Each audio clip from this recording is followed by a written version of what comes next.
Good evening friends. ETA business school में आपका स्वागत करते हैं। ये एपिसोड 3 है।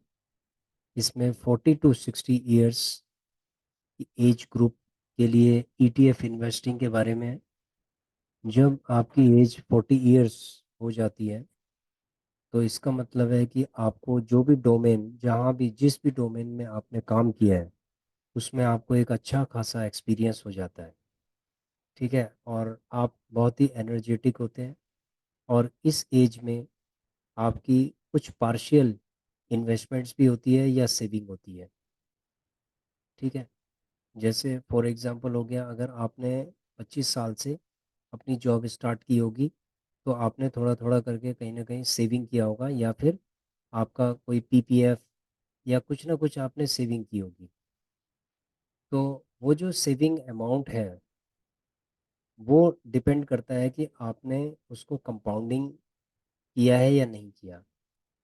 ठीक है, अगर आपने पहले से, अगर मान लीजिए कि आपको इन्वेस्टमेंट की नॉलेज है और आपने म्यूचुअल फंड में किया हुआ है या किसी आ, आपने कुछ अच्छे इन्वेस्टमेंट में किया हुआ है,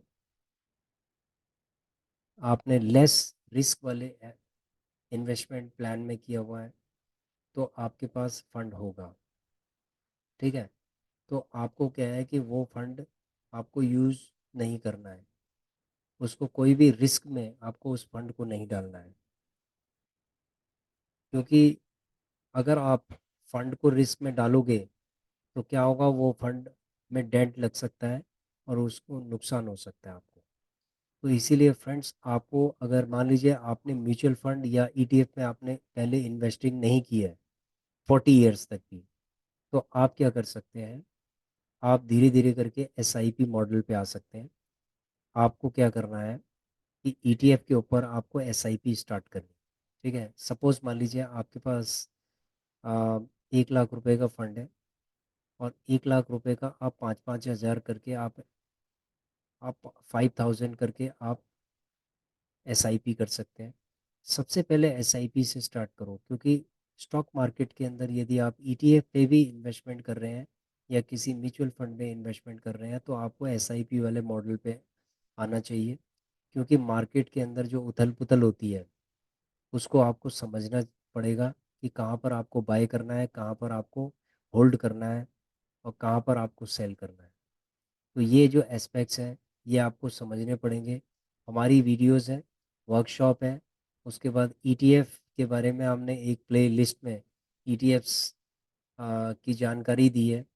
आप उसके बारे में आप पढ़ सकते हैं कि कौन कौन से, देख सकते हैं, समझ सकते हैं, एनालाइज कर सकते हैं कि कौन कौन से ईटीएफ हैं जो कि बहुत ही अच्छे ईटीएफ हैं, जिनकी लिक्विडिटी अच्छी है और जो जिनका वॉल्यूम बहुत अच्छा है।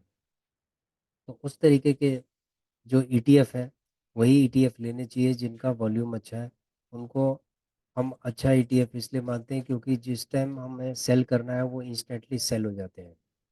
ठीक है, उनके बायर भी होंगे। तो इसीलिए ऐसे ईटीएफ को हम कहते हैं कि इनकी लिक्विडिटी बहुत अच्छी है। ठीक है फ्रेंड्स, तो धीरे धीरे करके आपको ईटीएफ का एक पोर्टफोलियो तैयार करना है। ऐसे नहीं कि जो आपके पास एग्जिस्टिंग फंड है कि सारा फंड लगा दिया, ऐसा काम नहीं करना आपको। कुछ लोगों का कहना है कि सर हमारे पास 10 लाख रुपए हैं, हमारे पास 20 लाख रुपए हैं, आ, हमारे पास फंड है और हम ईटीएफ पे लगाना चाहते हैं। तो आप ऐसे अपने फंड को ऐसे नहीं लगा सकते। बिना प्रोसीजर के कोई भी जो फंड है उसको ऐसे नहीं लगा सकते। फंड लगाने का जो प्रोसीजर है उसको फॉलो करना पड़ेगा, चाहे आपके पास कितना भी फंड है। ठीक है, यदि आपके पास 10 लाख रुपीज़ का फंड है तो आपने उसको कितने पार्ट में डिवाइड करना है, 10 पार्ट में पहले उसको डिवाइड करना है और उसके बाद फर्दर उसको भी 10 पार्ट में डिवाइड करना है, यानी कि 10,000 रुपीज़। तो आपकी जो एक इन्वेस्टमेंट होगी वो 10,000 की होगी। वो भी आपको 10 ईटीएफ में करना है, यानी कि हजार हजार रुपये करके आपको 10 ईटीएफ में करना है। तो इस तरीके से आपको एसआईपी करते जाना है, 1,000 पर ईटीएफ। ठीक है, जब जब वो गिरते हैं तब तब आपको उनको बाय करना है। और आप फंडामेंटल और टेक्निकल भी आप इसमें देख सकते हैं इन्वेस्टमेंट करने से पहले कि आरएसआई कहाँ पर है, कौन से ईटीएफ में जो इन्वेस्टमेंट के राडार पे है, जो इन्वेस्टमेंट के राडार पे होगा तो उसका, उसके ऊपर आपने इन्वेस्टमेंट करना है। हर किसी ईटीएफ के ऊपर आपने इन्वेस्टमेंट नहीं करना। जो राडार पे आएगा उसको आपने उसमें इन्वेस्टमेंट करना है। तो इस तरीके से आपका धीरे धीरे करके आपका पोर्टफोलियो बिल्ड होगा। पहले पोर्टफोलियो को बिल्ड करो, ठीक है। तो पोर्टफोलियो जब आपका बिल्ड हो जाएगा तो लॉन्ग टर्म के लिए आप इस फंड को, मान लीजिए आपके पास 10 लाख रुपए हैं, तो यही आपका जो फंड है लॉन्ग टर्म में 1 CR होगा। इसने 1 CR होना है, क्योंकि आपका जो फंड है वो कंपाउंडिंग होगा। जब उसमें कंपाउंडिंग इफेक्ट आएगी तो वो कम से कम 10 गुना हो जाएगा, यानी कि 1 CR के आसपास मिनिमम हो जाएगा। तो ये मार्केट की पावर होती है कि ये समय के साथ साथ कंपाउंडिंग होती चली जाती है। तो फ्रेंड्स, लेकिन आपको ये ध्यान रखना है कि आपको करना SIP है।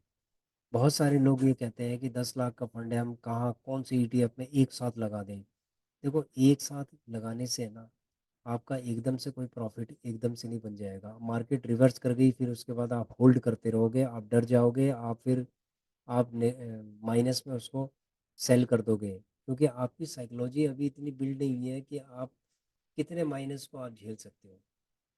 ठीक है, ये सब चीज़ें बड़ी इम्पोर्टेंट है, ये समझना ज़रूरी है। जब तक आप खुद ट्रेंड नहीं होंगे, इन्वेस्टमेंट के लिए ट्रेंड नहीं होंगे, तब तक आप ETF में इन्वेस्टमेंट नहीं कर सकते या म्यूचुअल फंड के अंदर इन्वेस्टमेंट नहीं कर सकते। इन्वेस्टमेंट के लिए पहले सीखो, लर्न करो किस तरीके से हमें अपना पोर्टफोलियो बिल्ड करना है। और जब आपका एक बार पोर्टफोलियो बिल्ड हो गया, उसके बाद आप ट्रेडिंग करना स्टार्ट कर सकते हैं इसके अंदर। मान लीजिए कि आपने 1-1 लाख रुपए 10 ETF में लगा दिया 1 साल के अंदर, ठीक है। 1 साल में आपका 10 लाख रुपए लग गया। अब जो 10 लाख रुपए आपका 1 साल के अंदर लग गया है, अगर इसने आपको 25% का रिटर्न दे दिया है, ठीक है, अगले 1 साल में, तो यानी कि 2 साल में आपका जो फंड है वो फंड 10 लाख का 12 लाख 50 हजार हो जाएगा। यानी 2.5 लाख उसमें अप्रिसिएशन हो गया 2 साल के अंदर।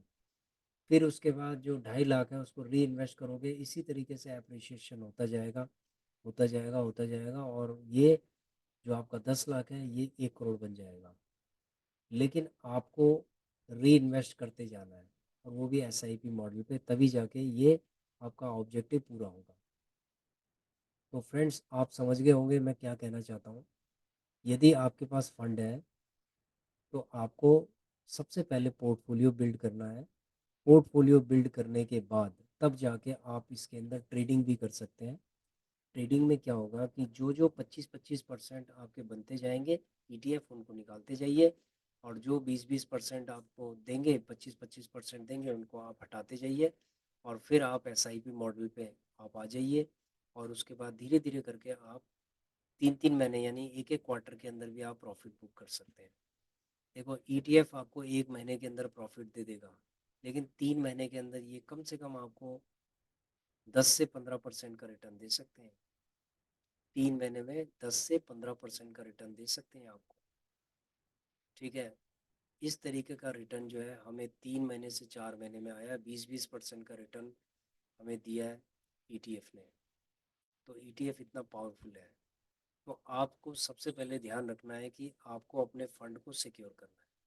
अगर आपका फंड सिक्योर नहीं होगा ना, तो जो कमाया हुआ पैसा है ना आपने 15 साल पहले का, वो सारा का सारा ख़त्म हो जाएगा स्टॉक मार्केट के अंदर। तो इसीलिए आपको हमेशा ETF पे भी अगर आप इन्वेस्टमेंट कर रहे हैं तो आपको थोड़ा थोड़ा करके करना है। ये पैसा कहीं नहीं जाएगा, ये म्यूचुअल फंड का भी बाप है, ये समझ।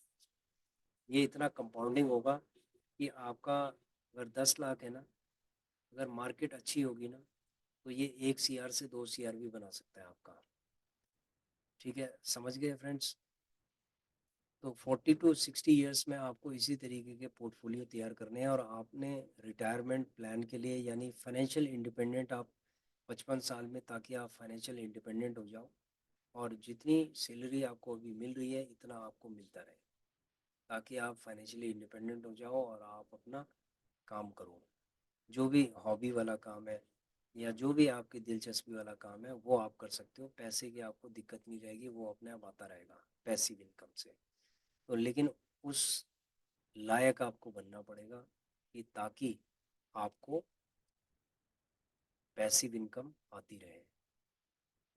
तो ये 40 to 60 ईयर्स है, ये बहुत ही क्रूशियल एज है। अगर इसके अंदर आप इन्वेस्टमेंट नहीं करेंगे तो 55-60 में जब आप पहुंचेंगे तो आपके पास कुछ नहीं होगा। थोड़ी बहुत सेविंग होगी, वो भी इन्फ्लेशन इफेक्ट से उसकी वैल्यू कम हो जाएगी। तो फ्रेंड्स, 40-45 साल के अगर आप हैं तो आपको let's start a to build a portfolio. तो पोर्टफोलियो बिल्ड करना बहुत ज़रूरी है।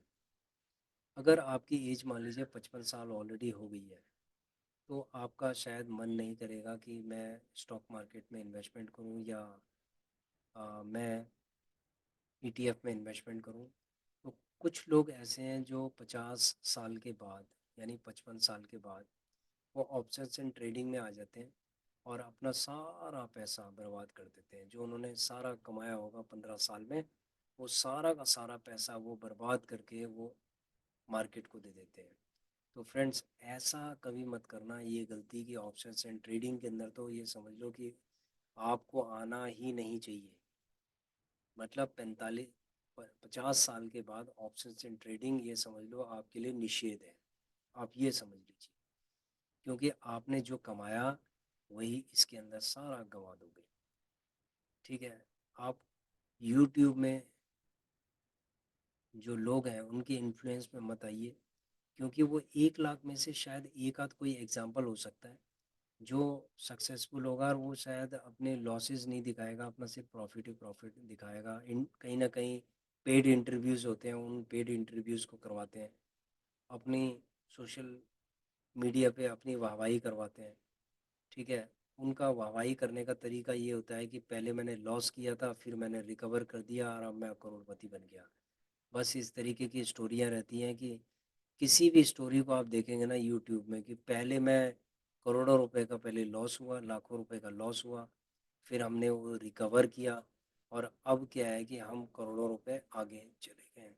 तो इस तरीके की जो स्टोरी है ना, ये स्टोरी हमेशा यूट्यूब में बनती रहेंगी। आप ऐसी स्टोरियों के बहकावे में मत आइए, और आप ऐसे जो गैमलिंग वाले काम है इस काम में आप बिल्कुल मत आइए। आपको अगर अपना पैसा बचाना है, उसको ग्रो करना है, तो आपको ईटीएफ या म्यूचुअल फंड के अंदर आना चाहिए। ठीक है, ताकि आपका पैसा भी सेफ रहे और ये ग्रो भी करे।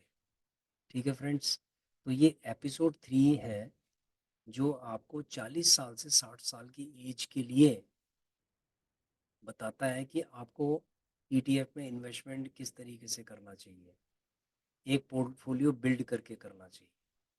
ठीक है। अगर आपकी एज मान लीजिए 60 साल या 55 साल से ऊपर है और आप कहते हैं कि हमारे पास अच्छा खासा फंड है, बढ़िया फंड है, तो आपको क्या करना है, डेट फंड के अंदर आपको जाना चाहिए।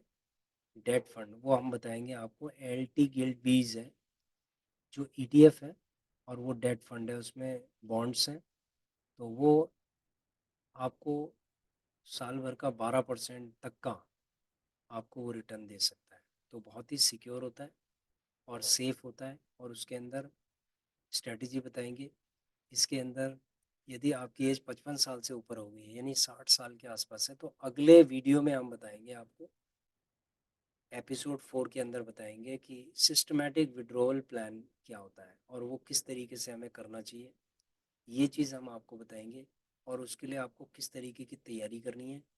ठीक है, वो हम अपने डीमेट अकाउंट से आपको बताएंगे कि तैयारी ऐसे करनी है। छोटे से एक बहुत ही छोटे एग्जाम्पल के साथ आपको बताएंगे। ठीक है फ्रेंड्स, तो यहाँ पर जो एपिसोड 3 है इसका जो ऑब्जेक्टिव है, एक पोर्टफोलियो बिल्ड करना है। ठीक है friends, thanks for watching our video. Please subscribe, share and like our channel. Thank you.